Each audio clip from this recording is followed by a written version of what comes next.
XTB France informe les participants que la présentation à venir et les informations qui vont être dispensées ne constituent pas en aucune manière une sollicitation ou incitation à acheter ou vendre des produits financiers. Après une première semaine haute en couleurs, la deuxième semaine du mois d'octobre sera émaillée par une salve de statistiques économiques et d'événements importants. Alors évidemment, je ne vais pas tout de suite et dans l'immédiat évoquer l'ensemble des statistiques dont on prendra connaissance cette semaine. Je préfère m'intéresser à la toile de fond actuelle, à savoir que les indices européens ont ouvert en territoire négatif dans le sillage des indices chinois. Pour aujourd'hui, en termes de news macroéconomique, aucune statistique ne nous intéressera, si ce n'est peut-être la publication de la production industrielle qui est déjà publiée en Allemagne, au titre du mois d'août, en repli de 0,2% en rythme annualisé. Alors évidemment, c'est une statistique qui vient quelque part corroborer celle dont on a pris connaissance il y a quelques semaines, enfin plutôt ces dernières semaines, à savoir que la production industrielle est bel et bien pénalisée par ce contexte commercial sino-américain. On commence tout de suite avec l'analyse de la paire euro-dollar, et donc vous le voyez, l'actif évolue en tendance baissière. Je pense que ça se voit un peu comme le nez au milieu du visage, les prix sont capés et évoluent en dessous des moyennes mobiles à 25 et 100 périodes. On évolue autour des 1,15, un tout petit peu en dessous des 1,15, 1,15 $ pour 1 euro. J'estime qu'on pourrait retrouver le niveau des 1,1480 sur la paire euro-dollar à court terme. En cas de cassure de ce niveau, on pourrait carrément revoir le niveau des 1,1464 $ pour 1 euro. On continue avec l'indice DAX 30 et le DAX 30 qui, sans grande surprise, évolue lui aussi en tendance baissière. Alors évidemment, la remontée des taux aux États-Unis et des rendements obligataires, devrais-je dire, pénalise les indices. Alors moi, de mon point de vue, sur les indices, on n'est pas vraiment dans une situation si catastrophique que ça. Pourquoi?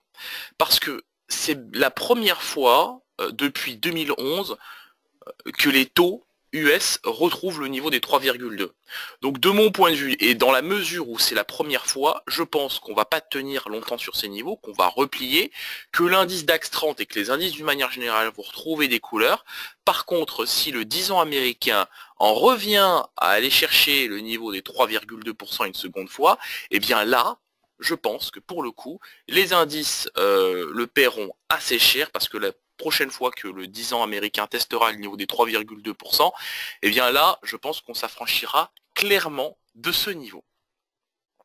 En tout cas pour l'heure, j'ai un léger biais baissier sur le DAX 30, je pense qu'on va revenir tester le niveau des 12 000 points. En cas de cassure, évidemment, on ira très probablement chercher le niveau des 11 980 points. Par contre, en cas de maintien de ce niveau de prix, je pense qu'on retrouvera des couleurs en direction des 12 115 points. On continue avec le gold, et le gold qui est lui aussi relativement stable, donc on voit que pour le moment on n'arrive pas à se stabiliser au-dessus des 1200 $ l'once, on a bien au contraire corrigé sous ce niveau. Bon, on n'est pas non plus sur des cotations catastrophiques, on a un actif qui fait peu de choses en ce moment. J'aurai un léger biais vendeur, en tout cas à court terme, je viserai le niveau des 1194 $ l'once. Je pense que les cotations ne vont pas tenir sur les niveaux de prix actuels.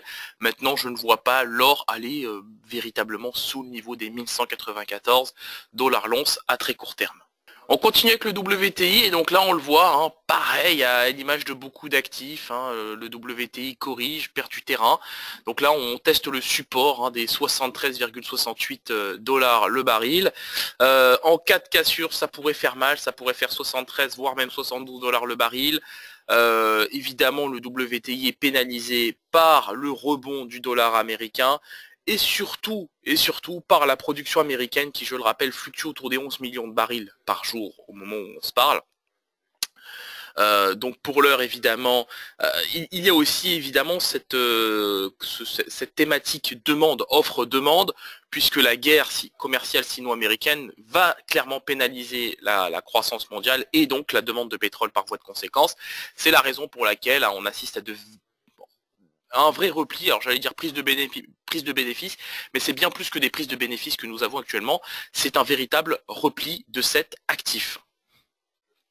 On continue avec l'indice S&P 500 qui, vous le voyez, est là, voilà, évolue désormais sous le niveau des 2890 points. Alors évidemment dans le sillage du Nasdaq, il n'y a pas vraiment de surprise à ce niveau-là. J'anticipe un retour sur le niveau des 2884 points aujourd'hui. À noter qu'aujourd'hui sera un jour férié aux États-Unis, donc ce sera le fameux Columbus Day. Néanmoins, Wall Street sera ouvert, mais le marché obligataire restera fermé aujourd'hui. Donc ça, c'est une news importante. J'aurais peut-être dû la notifier en introduction. Rappelons-le quand même. Par ailleurs, on s'intéressera cette semaine à la fameuse saison des résultats, à la fameuse début de saison des résultats. Donc Delta Airlines, JP Morgan, Wells Fargo et Citigroup se plieront à l'exercice en premier lieu.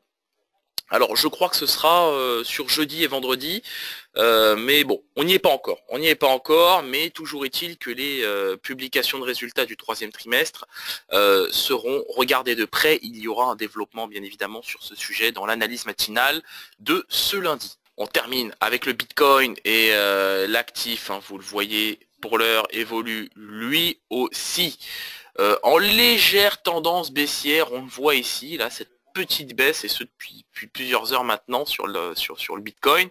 Bon, ce qui est intéressant, c'est qu'on fluctue autour des 6500 $, donc on arrive à peu près à se stabiliser.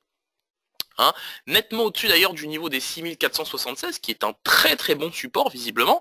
Je me méfie quand même des intentions vendeuses, puisque les prix évoluent sous les moyennes mobiles à 7 et 21 périodes. Il n'y a pas de vraie confirmation de ce biais vendeur. Je table pour l'heure sur un petit rebond en direction des 6536, pardon. En cas de cassure de ce niveau, pourquoi pas un retour sur le niveau des 6594 $ pour un Bitcoin. Merci de votre attention, on se quitte sur cette note.